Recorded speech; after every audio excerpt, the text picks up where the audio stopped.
I am the Managing Director of Myburgh Attorneys Inc.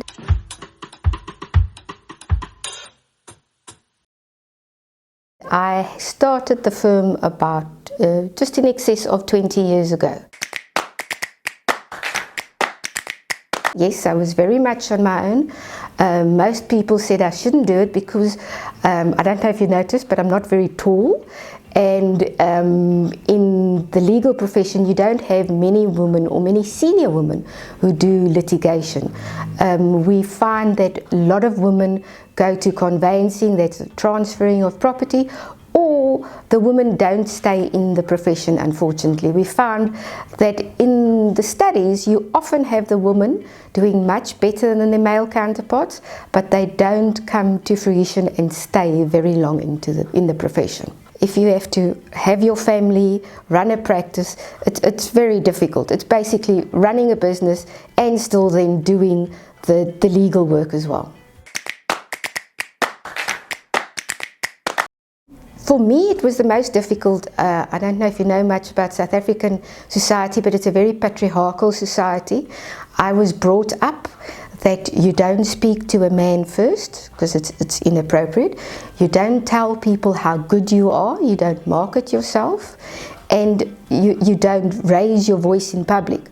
So for me, as I had no problem with my skills as an attorney, but to get up and speak in public for the first time, it was very traumatic. I mean, I joined the Chamber of Commerce when I started my business, and they would have a 30-minute introduction where you could sell yourself or give your elevator pitch, basically. And I stayed away for 3 months, hoping that they would post my certificate that you get then, so that I wouldn't have to speak in public. Now, obviously, that is something that I've had to come a hurdle to overcome, and with experience, and you have to force yourself to tell you whether you like it or whether you don't like it. It's something you've got to do if you want to be successful. I am fortunate that my practice is doing well, but it's a continuous I always want to say battle, but it's a continuous task. You can't rest on your laurels. You have to continuously market your business and continuously retain your integrity. The integrity, especially in the legal fraternity or in the business field, is very important. Nobody gets excited and dressed up and say we're going to spend our money at the attorneys.